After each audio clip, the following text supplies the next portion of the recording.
estou feliz demais de estar aqui com vocês, né, em Itajubá mais uma vez. Tanto por esse momento, por essa conferência, e de forma especial também por esse tema que eu quero falar com vocês. O Lucas deixou livre, né, para eu poder escolher o meu tema também, falar, vou falar sobre isso aqui. Como fazer escolhas de acordo com a vontade de Deus, como descobrir qual é a vontade de Deus para nós. Eu gosto muito desse tema. Só que eu sei que não é um tema fácil, né? Como descobrir a vontade de Deus? Às vezes a gente fica tão na dúvida com relação a isso. Mas uma vez eu parei para pensar, sentei, meditei, e de fato a Bíblia tem alguns princípios que podem ser aplicados a nós, né? Mas antes, vamos ler o nosso texto, que serve como texto base. Eu gostaria que todos vocês lessem juntos. Acho que dá para enxergar bem, né? Não dá para a gente ler todo mundo junto? Esta é a confiança que temos ao nos aproximarmos de Deus. Se pedirmos alguma coisa de acordo com a vontade de Deus, Ele nos ouvirá. Esse texto tem o objetivo de confortar os nossos corações. Quer dizer o quê? Que Deus tem poder para fazer aquilo que seu coração deseja.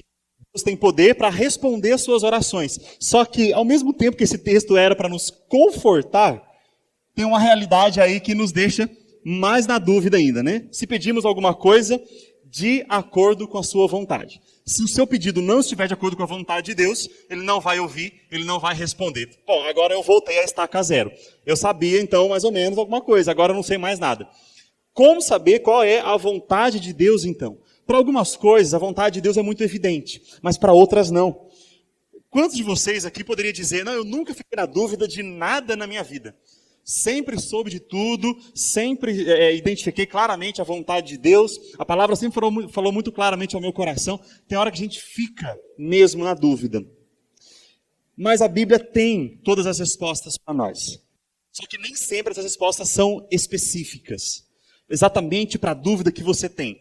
E aí a gente lê na Bíblia uma história como, por exemplo, a de Gideão, que eu acredito que todos vocês devam conhecer aqui, já devam ter ouvido falar, né? Gideão foi chamado por Deus para livrar o povo de Israel, e Gideão queria primeiro fazer uma prova. Falou, Deus, é o seguinte, eu quero ter certeza que realmente o Senhor vai livrar o povo. Eu vou colocar um tanto de lã aqui na grama, e amanhã eu vou verificar. Se for a vontade do Senhor, primeiro ele pediu que a lã esteja molhada e a grama esteja seca. E aí no outro dia, Gideão foi conferir e de fato a lã estava molhada e a grama estava seca. Aí falou, bom, agora já sabe, né, ô Gideão, já deu um sinal, agora o que mais você quer? Não, Senhor, fica bravo comigo, não. Deixa eu pedir só mais uma vez, faz o contrário agora. Se a grama estiver molhada e se a lã estiver seca, eu vou entender que é a vontade do Senhor. E aí no outro dia Gideão foi lá e vê que de fato, isso aconteceu. Seria bom demais se a gente pudesse fazer uma coisa assim, né? Olha, de repente, algum de vocês até já fez algo assim aqui, mas vamos deixar em off, né? Não precisa contar nada para ninguém, não. Será que Deus podia falar para a gente assim, através de um sonho? Isso é muito perigoso, gente. Porque o sonho, na verdade, nem sempre é a vontade de Deus. E algumas pessoas podem pensar, eu sonhei, então Deus falou comigo, cara. Eu sonhei que isso ia acontecer. Olha, nessas histórias aí eu já ouvi cada coisa. Eu ouvi uma vez um amigo contando de uma moça lá no IBEL, no Instituto Bíblico, em Patrocínio, que o pessoal vai para estudar, para ser evangelista, e tinha uma moça lá, que eles falavam que era muito bonita. E, de repente, Deus começou a falar com um monte de homens que era para eles casarem com ela. E aí, cada hora, chegava um rapaz e falava para a moça, olha, Deus fez eu sonhar com você e Deus falou que é para você casar comigo. Aí a moça respondeu, então você fala para Deus que Deus tem que decidir, porque ontem o seu amigo me falou a mesma coisa. Então agora eu não sei, estou confusa. Então nem sempre os sonhos realmente são revelação de Deus. Recentemente eu vi um vídeo, olha, muito engraçado. Se você não viu, depois vale a pena você dar uma olhada. Era um rapaz de uma igreja e ele veio falando assim, que Deus revelou para ele, era para ele compartilhar, que ele sonhou que o Espírito Santo que desceu em forma de pomba, que batizou Jesus lá no Rio Jordão, há uma semana atrás o Espírito Santo voltou. E a pomba do Espírito Santo botou um ovo. E esse ovo era o tamanho do ovo de uma avestruz. Aí a primeira coisa, né, falando, uma pomba botou um ovo do tamanho de uma avestruz. Tá. E Jesus estava dentro do ovo. Agora, um ovo maior que a pomba, e para Jesus, um ovo meio pequeno, e Jesus estava só esperando Deus determinar para ele quebrar a casca do ovo e sair e e restaurar a sua igreja. Era revelação. Então, a gente tem que tomar cuidado, né? Sonhos normalmente são frutos dos nossos pensamentos e dos nossos desejos. Então, se eu quero muito uma coisa, imagina, eu estou de dieta, cara, eu sou apaixonado por lasanha. Lasanha é meu prato favorito. Mas eu estou de dieta, eu não estou podendo comer lasanha. Só que aí eu sonho com lasanha, porque eu estou pensando nela demais. Então, não dá para colocar esse padrão. Então, como saber a vontade de Deus?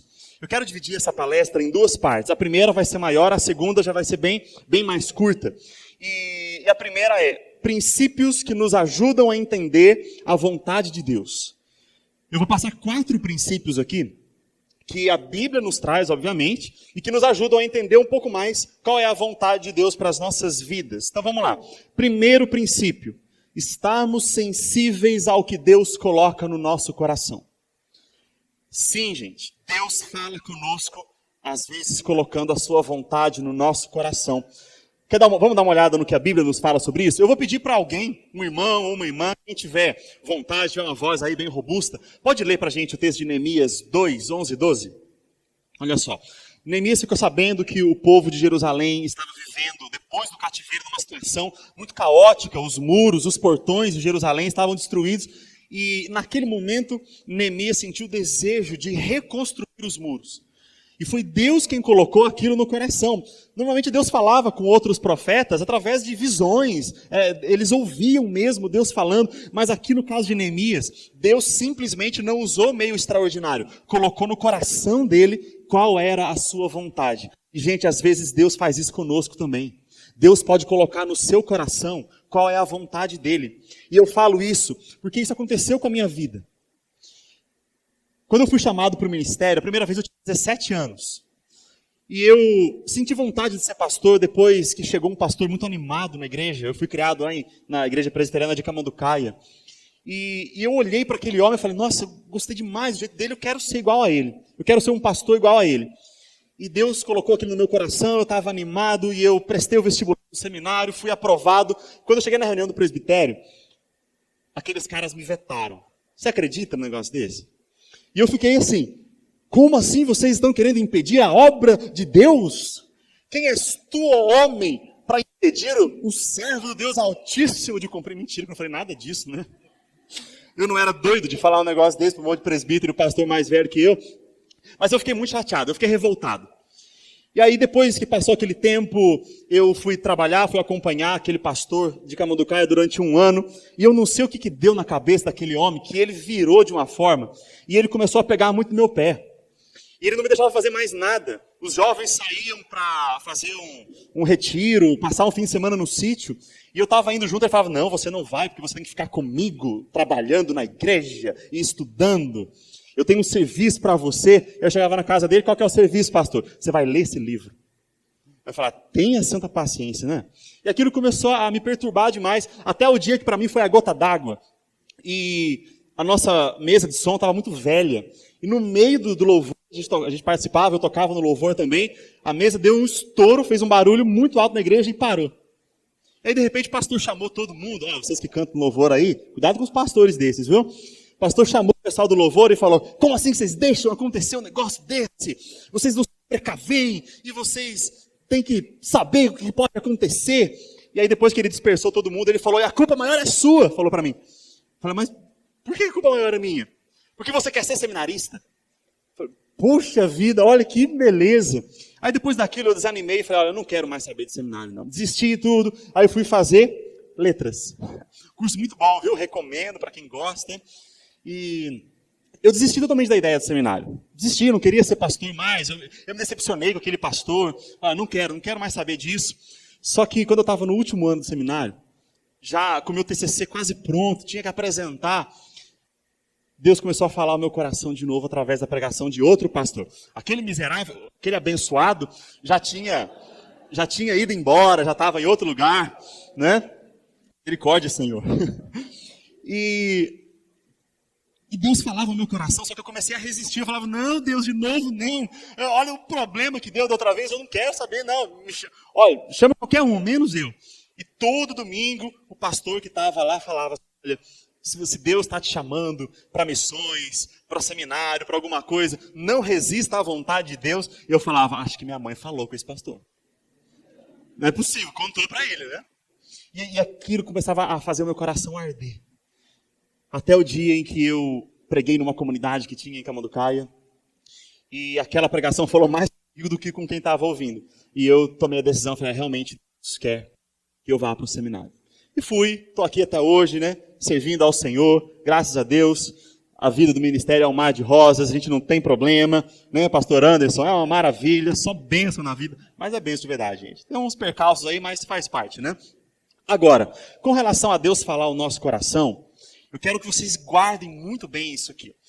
Duas observações importantíssimas, para a gente não sair por aí falando, Deus colocou no meu coração isso, eu estou com vontade, então é de Deus, né? Primeiro, é importante ter profunda intimidade com o Senhor. Para Deus colocar a vontade dele no seu coração, primeiro você precisa ter uma intimidade com Deus. Você precisa estar muito próximo, tem que ser um amigo mesmo de Deus. Vamos voltar para Neemias. Outra pessoa pode ler para a gente esse texto agora?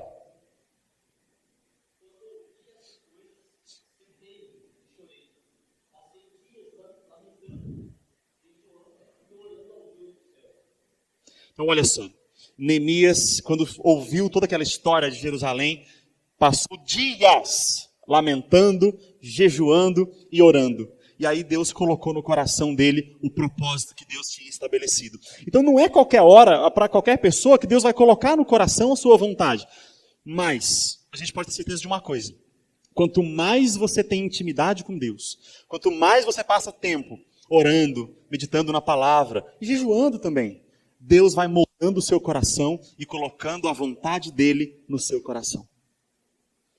A vontade de Deus é para aqueles que têm intimidade. E a segunda observação é que é essencial ponderarmos sobre aquilo que está no nosso coração. Por quê? Porque a Bíblia nos revela o seguinte. Mais alguém pode fazer a leitura para nós?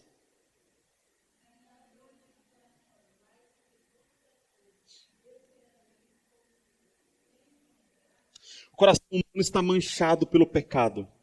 E por causa disso nós não podemos confiar plenamente nele.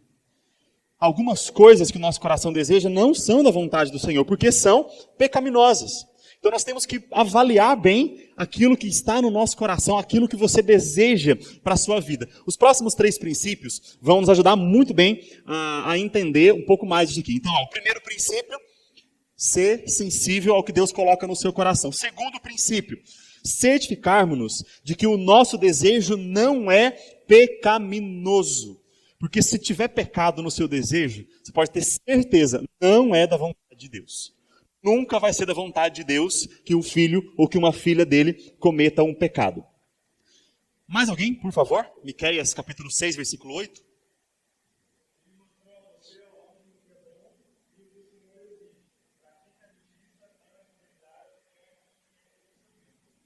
Bem, pratique a justiça. A justiça é aquilo que Deus estabeleceu como certo e como errado. Então, quer saber qual é a vontade de Deus? Primeiro, a vontade é que você seja santo. Mais um texto aqui.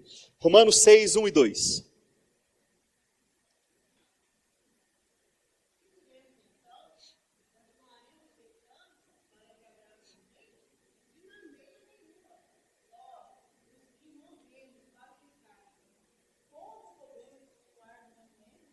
Se nós somos cristãos, nós morremos para o pecado. E se nós morremos para o pecado, como é que nós vamos continuar cometendo? Como é que nós vamos viver no pecado? Não é coerente. Então a vontade de Deus é que nós nunca pequemos. Claro que nós não conseguimos cumprir isso, mas o nosso esforço deve ser para nunca pecar contra Deus. Agora, como saber o que é pecado e o que não é? A Kézia falou muito bem sobre isso aqui hoje, agora, um pouco mais cedo, que é a importância da palavra de Deus. É ali que nós vamos saber o que é pecado e o que não é. Por isso, mais uma vez, voltamos para esse ponto primordial nas nossas vidas. Precisamos conhecer a palavra de Deus. Precisamos saber o que Deus revelou para nós. Olha só como que algumas pessoas distorcem a palavra de Deus, colocando o desejo do seu coração. Hoje em dia, existem muitas igrejas, chamadas igrejas liberais, igrejas para todos, que defendem que o homossexualismo ou homossexualidade não é pecado. E eles dizem assim, mas como que ser homossexual é pecado, é errado? Porque se Se fosse errado, Deus não tinha colocado no meu coração o sentimento por outras pessoas do mesmo sexo. Se Deus colocou, e é uma coisa tão pura, né? O amor é uma coisa tão linda. Então é de Deus. Só que talvez isso esteja no coração de alguém. Mas está na palavra? É bíblico. Pelo contrário, né? É totalmente contrário à palavra de Deus, é antibíblico. Então, não pode ser da vontade de Deus. Mas deixa eu tratar de mais alguns exemplos. 2 exemplos práticos aqui, para nós entendermos um pouco melhor. Exemplo de número 1. Um advogado cristão precisa mentir para defender uma causa. Aí o advogado vai dizer assim, não, mas é o meu trabalho. O meu trabalho é mentir. Que beleza, não sabia que existia essa profissão. Né? Alguns, então, parecem ter o dom, né? Muito bom para isso. Mas, se for assim, todo adolescente quase era advogado. Né? Qual adolescente nunca mentiu para o pai e para a mãe? Né? Recentemente, eu estava aconselhando um adolescente lá em Cachoeira de Minas. Posso falar porque ela não está aqui, graças a Deus. Então, eu posso usar como exemplo, né? E foi flagrado uma mentira. Ele falou, olha aí, ó, tá vendo? Então, olha só o que acontece. Será que a Bíblia nos autoriza a mentir se isso for uma profissão? Se você for um advogado, e você vai pegar a causa de alguém que cometeu um crime, você vai dizer que a pessoa não cometeu o crime, será que o advogado poderia fazer isso? Olha, mentira é mentira em qualquer lugar. Então não dá para dizer que pode fazer isso em nome da profissão. Então, não é da vontade de Deus, obviamente, que minta. O exemplo de número 2. Gente, eu não sei quantos aqui namoram, quantos não namoram. Se você que namora tem um namorado ou uma namorada fora da igreja, não estou falando isso de caso pensado. Eu ia falar, não estou falando para pegar no seu pé, não é mentira. Estou falando para pegar no seu pé, sim. Um homem cristão ou uma mulher cristã deseja namorar uma pessoa não cristã. O que a Bíblia fala? Não vos ponhais em julgo desigual com o incrédulo. Ah, pastor, mas na minha igreja não tem. Eu já fui em várias igrejas, pastor. Eu já fiz jejum 3 semanas seguidas. Eu estou orando de joelho no milho para ver se Deus traz aí aquela varoa, aquele vaso de alabastro para a minha vida. E na igreja não tem. Então vou ter que procurar fora. Vou fazer o quê? E ainda joga a culpa em Deus, né? Falar, Deus não me apresentou nenhum cristão. Então tem que achar um fora. Meus irmãos, essas coisas são complicadas, né? Ou então tem gente que fala assim, mas pastor, olha, eu já ouvi esse argumento várias vezes. Tem crente que é não crente? Já ouviu um negócio desse? Olha, de repente até você já usou o negócio que eu estou falando aqui, né? Mas pastor, aquele homem é um homem romântico, de boa índole, né? O pastor, ele trabalha, ele é uma pessoa muito séria, só tem um pequeno defeito, só não é crente. Só isso, né? Pequeno detalhe. Então, gente, não é da vontade de Deus. Então, se Deus... Mas e se eu me apaixonar por um não crente? Ué, você não é dono do seu coração? Você tem que fazer tudo que o seu coração pede? Se você apaixonou por alguém não crente, tudo bem, daqui a pouco você esquece. Né? Você luta para esquecer e bola para frente, né? Vida que segue.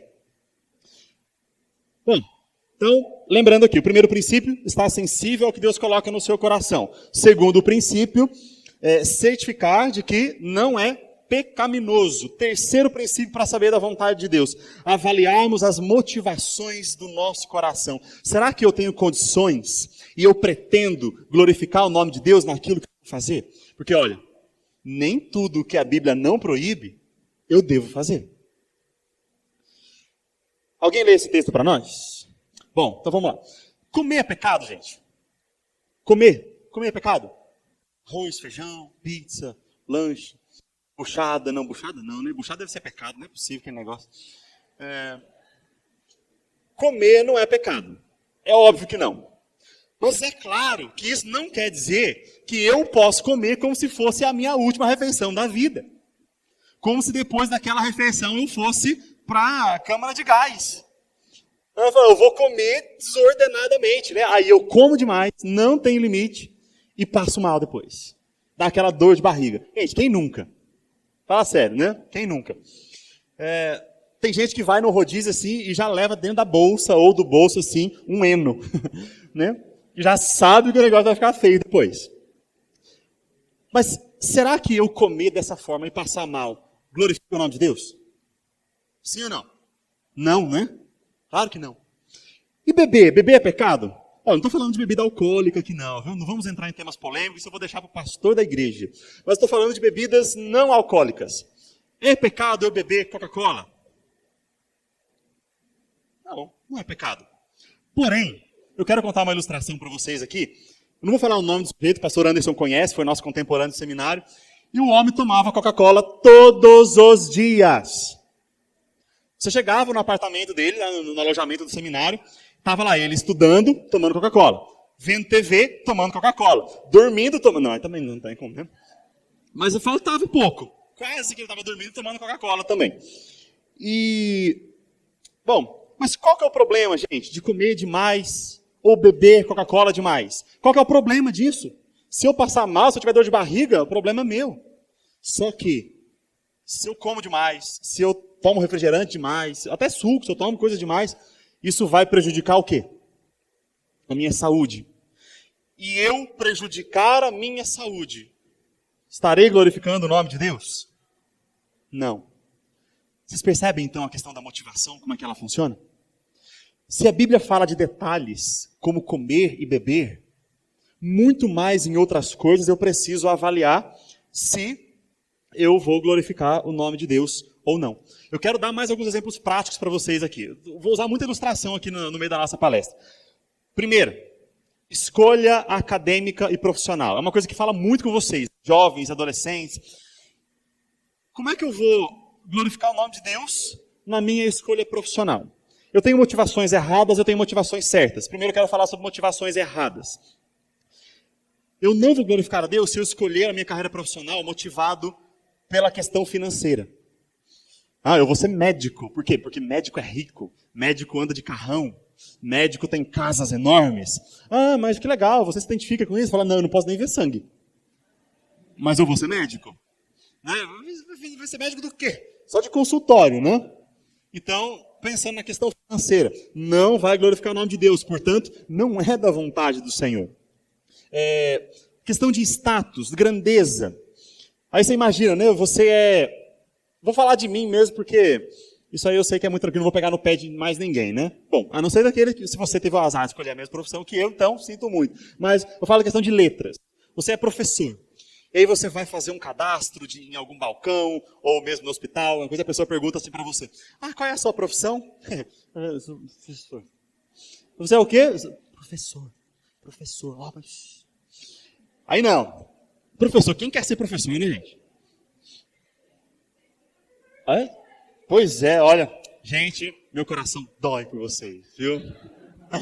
Mas eu sei que é uma coisa linda de se fazer, né? Não é muito reconhecido, mas é algo muito digno. Falo isso porque hoje eu não estou atuando, mas já fui professor por muitos anos, pretendo voltar um dia, se Deus quiser.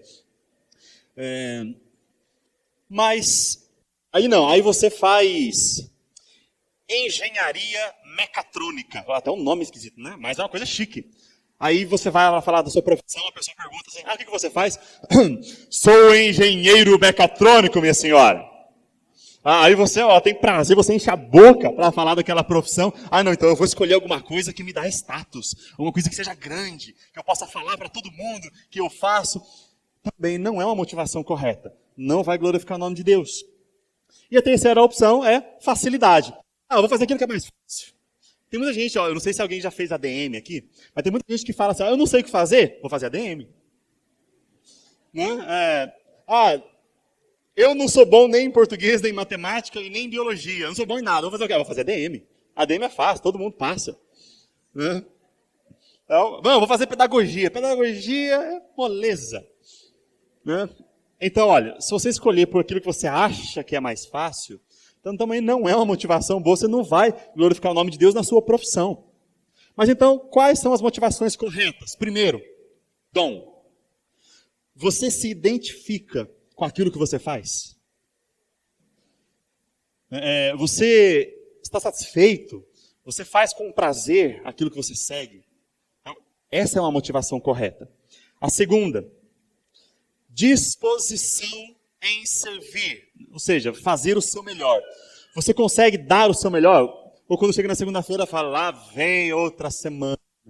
que eu vou ficar enfurnado naquele escritório, que eu não aguento mais olhar para a cara do meu chefe, que eu não aguento mais ver aquelas pessoas no meio do escritório. Não, não dá. Então, olha, você tem que fazer o seu melhor, você tem que ter disposição para fazer aquilo que você escolhe. Então, essa é a motivação correta. Você tem que escolher aquilo que você vai se sentir bem. E a terceira motivação é carregar o nome de Cristo aos olhos humanos. Você tem que fazer de uma forma que as pessoas olhem para você e falem, tem alguma coisa diferente. Eu não sei o que é, mas tem alguma coisa diferente em você. E aí você fala, eu sei o que é. É porque eu tenho Cristo no meu coração. E isso eu faço com o maior prazer. Então, essas são as motivações corretas. Nós vamos falar de outra escolha aqui, ó. A questão de um relacionamento. E agora estou falando de relacionamento entre cristãos, tá? Deixamos a outra parte já de lado. Você vai escolher alguém para se relacionar. Quais são as motivações erradas para eu escolher um relacionamento? Primeiro, solidão. Pastor, eu estou tão triste, eu me sinto sozinho, ninguém se importa comigo. Quando chega o dia dos namorados, lá vai eu ver todo mundo postando foto de casalzinho no Facebook, no Instagram, e eu só estou aqui jantando com meu pai, com minha mãe, com minha avó. Né? Fico em casa com meu cachorro sozinho lá. Né? Olha, gente, se a gente não aprende a ser feliz com Cristo sozinho, não é com outra pessoa que nós vamos encontrar a felicidade. Talvez aquilo possa ser empolgante para você no começo, mas depois que o seu relacionamento cair na rotina, você vai voltar à sua vida de miserabilidade. Então, solidão, infelicidade, não é um bom motivo para você escolher namorar. Segunda questão, aparência. Nossa, eu olhei assim para aquela moça e ela é tão linda, ela é maravilhosa, pastor. Eu encontrei um anjo na terra, pastor. Olha, é Deus que mandou para mim. E ó, pastor, e ela está querendo namorar comigo ainda. Eu não sei como, né, pastor? Mas enfim, Deus faz milagre. Mas aquela moça linda quer namorar comigo, pastor. Ok, mas então você gosta de tudo nela? Eu falei, não, tudo não, né, pastor? Tudo não. Aquela moça faz umas coisas que eu não concordo muito não, sabe? Ela tem umas amizades estranhas, ela frequenta uns lugares assim meio suspeitos, né? Ela bebe demais, pastor. Nossa, quando ela começa a beber, ela não aguenta, ela cai assim, de tão tonta que ela fica. Mas ela é linda. Então, a aparência não é também um motivo para você namorar alguém. Ou você vê aquele rapaz falando, nossa, pastor, aquele homem. Engraçado, todo mundo está colocando agora nas redes sociais, né, a expressão, meu Deus, que homem. Não sei quem inventou o negócio desse. Agora todo mundo coloca. A mulher está namorando lá, tira a foto do namorado e fala, meu Deus, que homem. Que tipo de homem a gente não sabe, né? Mas está lá, que homem. Deixa aí incógnita, cada um completa a frase como quiser agora. Pastor, olha, bombado, assim, ele vai para academia, o cara forte, robusto, elegante, cheiroso, pastor, aquele homem é cheiroso. Fala, você está cheirando então, né? Mas não vale nada, é um galinho, é isso, é aquilo. Então, a aparência, gente, não é uma boa motivação para você escolher. E a tal da satisfação sexual. Pastor, eu estou querendo casar logo porque eu já estou subindo pelas paredes. Não estou aguentando mais, pastor. Essa tal da libido não é brincadeira, não. Uma vez tinha um pastor em Cachoeira que inventou uma outra, aí essa eu falei, pastor, eu já estou matando jacaré no beliscão. De tão feia que coisa. Eu falei, olha, não é um bom motivo também para você escolher namorar alguém. Porque você não consegue, você tem dificuldade com a sua libido. Aliás, se você tiver dificuldade, é melhor você nem namore, enquanto você não resolver isso aí. Motivações corretas. Primeiro, mesmos princípios. Gente, não estou falando apenas de fé, mas eu falo de princípios intelectuais, de princípios cognitivos, de princípios mentais. Imagina, de repente você tem sonho de casar e ter 15 filhos. E aí a mulher com que você quer casar não quer ter nenhum. E aí você conversa e fala, não, eu não quero ter, não, mas tem que ter 15. A Bíblia fala crescer e multiplicar. Né? Bem-aventurado o homem que enche de filhos a sua aljava. Eu quero a minha aljava cheia, varô. Então, me dá 15 filhos aí. Eu falo, não, eu não quero ter nenhum. Então tá bom. Se você não consegue entrar num acordo, então tá bom. É o seguinte, ó, nem você nem eu, nós vamos ter 7 filhos e meio. Agora, como é que é meio filho? Isso aí a gente fica na dificuldade, né? Sei lá, de repente vai chamar Salomão com a espada lá para cortar a criança no meio, igual que ele ia fazer com as duas mulheres lá, e vai resolver o negócio. Gente, se não há acordo, se vocês não têm os mesmos pensamentos, então é difícil assumir um relacionamento. tem que ter princípios semelhantes. Ou então, pelo menos, disposição em ceder em algumas coisas. Abnegação, essa palavra eu gosto demais dela, assim, não é porque é meio diferente, não, mas eu gosto do significado dela. Abnegação é você se doar pela outra pessoa. E o relacionamento é baseado nisso, mais naquilo que você pode proporcionar do que aquilo que você deseja receber. Eu quero namorar porque eu adoro um cafuné e eu quero uma moça para ficar passando a mão assim na minha cabeça até eu dormir. Nossa, mas e você, varão? Vai proporcionar o que para ela? O que você pode doar? Não é pensando em receber. Primeiro tem que pensar no próximo. E a terceira é a satisfação completa. O que eu quero dizer por satisfação completa? Quer dizer que você tem totais condições de amar, de gostar e de conviver com aquela pessoa. Então, você vai ter prazer na companhia dela. Ou você vai ter um prazer na conversa. Imagina, você vai começar a namorar alguém e vocês não têm diálogo. Fica sentado do lado assim. Oi, tudo bom? Tudo bem, e você? Eu estou bem também. Tá. E agora? Porque a loja estava bem. E agora? Você continua bem? Eu continuo. E você? Fala, não, de lá para cá me deu uma dorzinha de barriga, eu não estou mais tão bem. Então, tem diálogo, você tem prazer na conversa. Você tem prazer na companhia daquela pessoa. Fala, não é aquela coisa, não, eu só tenho prazer quando ela passa a mão na minha cabeça, assim, porque ela até entorta o zoinho e durmo, né? Tem que ser satisfeito de forma completa, gente. Essa é a motivação correta. E claro, vem a questão da aparência. Quer dizer, então, que se a aparência não é tão importante, ela não conta nada? Não é assim também, né? Você tem que ter um pouco de atração pela outra pessoa. Porque imagina, você está uma pessoa crente, fiel ao Senhor, firme na igreja, dizimista. Essa aí é para casar mesmo. Mas você olha para a pessoa e fala, mas não está muito agradável. Se não te atrai, se você não se sente pelo menos um pouco, tem que ser demais não, se sente um pouco atraído pela pessoa, então talvez não dê certo, porque você não vai ter prazer em proporcionar coisas boas para aquela pessoa. Então a aparência não é o mais importante, mas a atração tem sim o seu valor, precisa ser considerado. Em todas as coisas, a gente precisa entender o seguinte: Deus só vai ser glorificado se eu tiver motivações corretas. Então guarda bem esse terceiro princípio e vamos para o quarto, nosso último princípio aqui, que é o mais prático de todos. Observarmos se Deus está abrindo as portas para que as coisas aconteçam naturalmente. Você já passou por todos os processos. Eu avaliei meu coração, é isso que eu quero, é isso que eu tenho desejo. Aí você vai para o segundo, é pecaminoso? Não, não é pecado, isso não é pecado. Posso glorificar Deus? Sim, eu pretendo glorificar Deus naquilo que eu faço. Já passei pelo primeiro, segundo, terceiro, falei, pronto, é a vontade de Deus. Calma que tem o quarto princípio. Sabe que Deus está abrindo as portas? Alguém lê para a gente, Mateus 10, 29? Esse texto traz uma notícia maravilhosa para nós. Deus está no controle de tudo o que acontece nas nossas vidas e em todo esse universo. Se para um passarinho cair no chão, Deus tem que autorizar, quanto mais nas coisas que acontecem na nossa vida. Tudo está no controle de Deus. Agora, às vezes a gente esquece disso. A gente sempre fala aqui, eu não sei quem foi que falou no início do louvor aqui, não sei se foi um de vocês, que Deus está no controle. Quem falou essa frase aqui? Foi você, né? Então, Deus está no controle. E é verdade, Deus está sempre no controle. Só que às vezes, quando as coisas fogem do nosso controle, a gente começa a falar, não, Deus, pelo amor de Deus, que é isso? Mas por que está fazendo essas coisas com a minha vida? Né? Eu não estou aguentando mais essa situação. Mas peraí, Deus está no controle? Então por que eu vou entrar em desespero? Se Deus abrir as portas, essa é a vontade dele. Então a gente passa por todos esses princípios. Olha só o que esse próximo texto diz sobre do primeiro ao quarto. Alguém, por favor, pode ler para a gente? Deus efetua em nós o querer e o realizar. Então o querer, primeiro Deus coloca no coração, e o realizar, Deus executa aquilo que é da sua vontade. Então não é tão difícil assim. Às vezes o que a gente tem dificuldade é de esperar, né? Mas Deus mostra a vontade dele abrindo as portas para que as coisas aconteçam. Eu tinha um amigo quando era adolescente que dizia assim: eu amo jogar basquete e eu vou ser jogador de basquete mesmo que Deus não queira.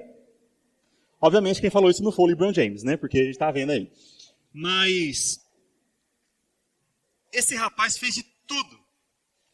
treinava, fez vários testes em escolas de basquete, em várias cidades diferentes. Me pergunta uma coisa, ele é jogador de basquete hoje? O que vocês acham? Não é.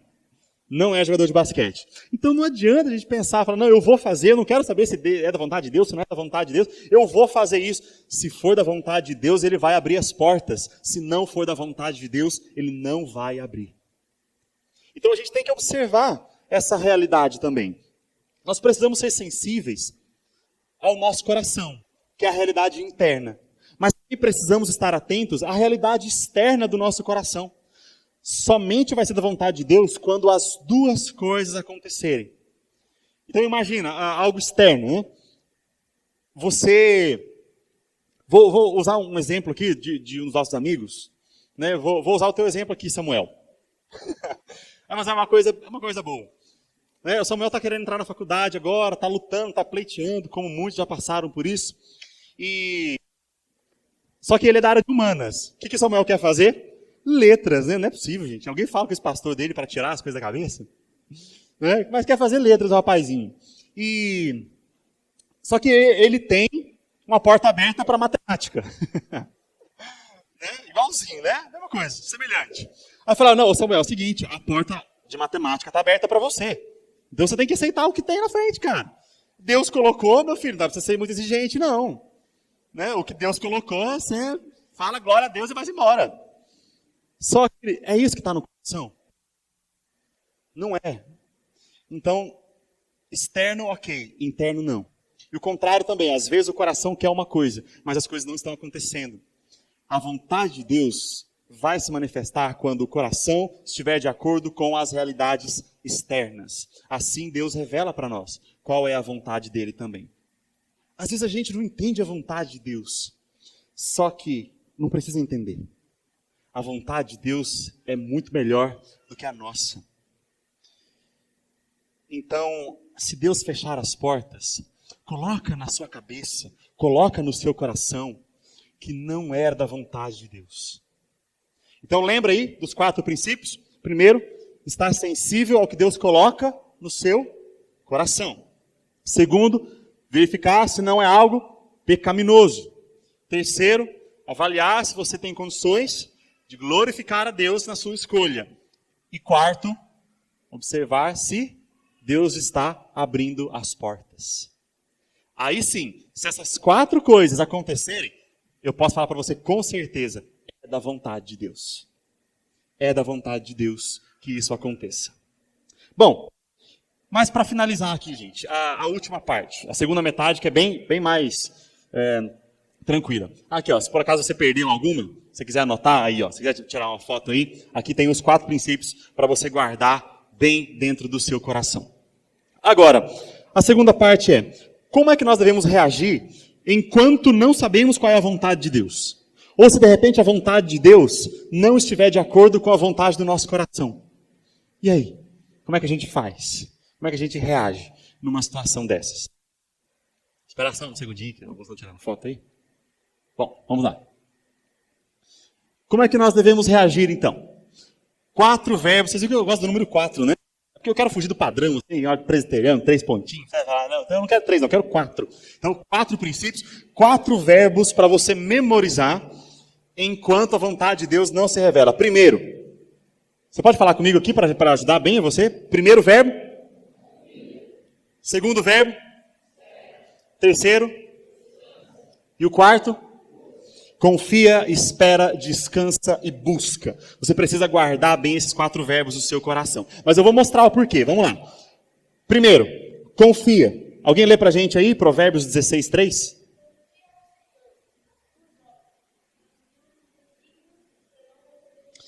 Confia ao Senhor as tuas obras. Confia no Senhor tudo aquilo que você pretende fazer. O que significa confiar em Deus? Confiar, gente, significa ter certeza de que Deus sabe o que está fazendo. Se Deus abriu a porta, se Deus fechou a porta, Ele sabe o que é melhor para você. Ele sabe o que é melhor para as nossas vidas. Então, confia em Deus. Eu gosto muito dessa ilustração. Às vezes, alguns cristãos podem agir como algumas crianças. Então, imagina uma criança.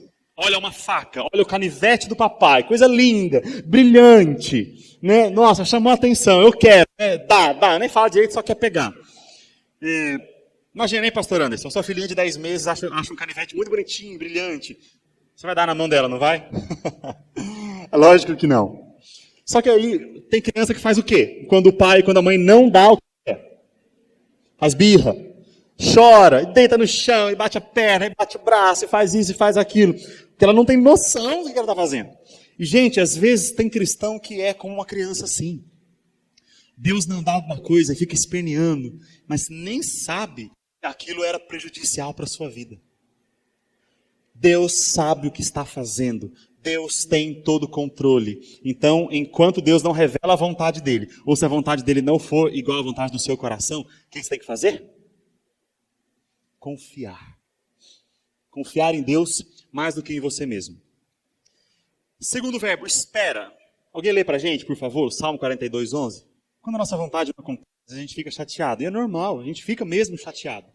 Só que isso é uma coisa que precisa dar lugar a outro tipo de sentimento, como, por exemplo, esperança. Então, por que você está abatida? Ó minha alma. Por que está perturbada? Por que você está inquieta? Por que você está entrando em desespero? Espera em Deus. Calma, tenha paciência, espera nele. E esperar em Deus, gente, tem dois significados, tem dois sentidos para nós. Primeiro, esperar em Deus é esperar no tempo estabelecido por Deus. Às vezes, Deus até vai dar aquilo que você pede. Às vezes, Deus vai responder a sua oração afirmativamente, só que não no tempo que você quer. Às vezes, Deus vai responder, mas lá na frente. Então, a gente tem que esperar o tempo de Deus. E o segundo significado é esperar a resposta definida por Deus. Deus é mais importante do que qualquer resposta.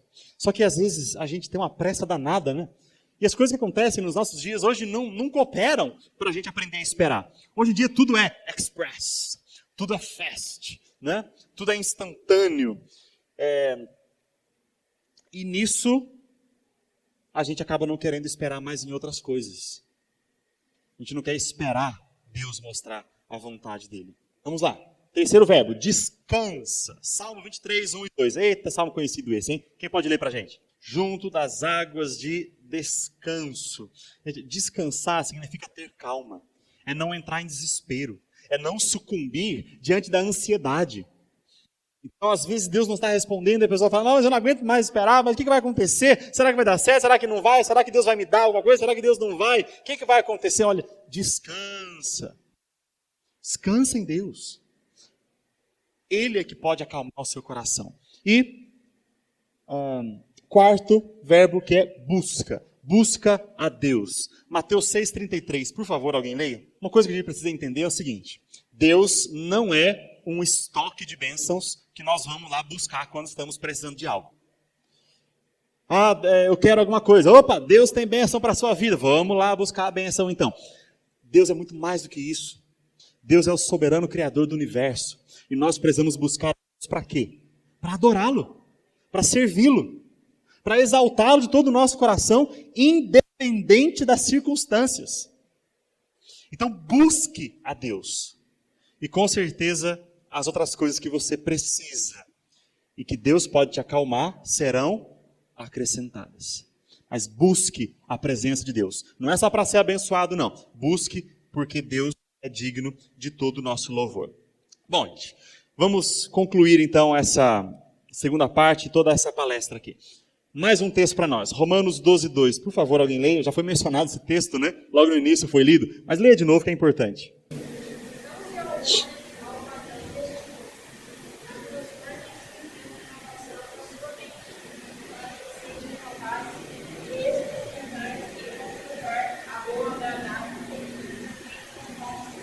Rapaz, gostei de você, viu? Você é um cara proativo, assim, tá lendo direto, lendo bem. Muito bom, viu? Continue assim, Deus abençoe. Então, olha só. Não se amoldem ao padrão deste mundo, mas transformem-se pela renovação da mente para que experimenteis qual seja o quê? Nossa, gente, olha só o que a vontade de Deus é. A vontade de Deus é boa, a vontade de Deus é agradável, a vontade de Deus é perfeita. Então, às vezes, eu posso não entender. Às vezes, a vontade de Deus pode não ser a minha vontade. Mas a Bíblia não fala que a minha vontade é boa, agradável e perfeita. Fala que a vontade de Deus é boa, agradável e perfeita. Então, confia, cansa, espera nessa vontade aqui. Porque somente a vontade de Deus é boa, agradável e perfeita para nós. Então, o resumo de tudo que nós falamos aqui um pouquinho, né? 4 princípios. Esteja sensível. Aliás, para a gente gravar bem aqui. Vamos lá, eu queria que vocês falassem. Primeiro princípio, qual é?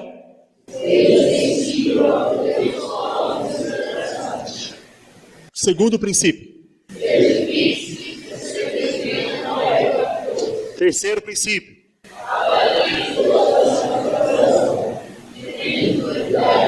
E quarto princípio.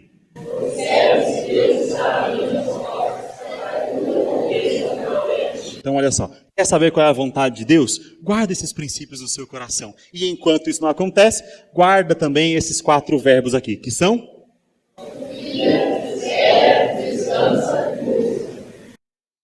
Que Deus abençoe sua vida. Que Deus guarde o seu coração. Que você possa entender, né, a vontade do Senhor cada dia mais para a sua vida.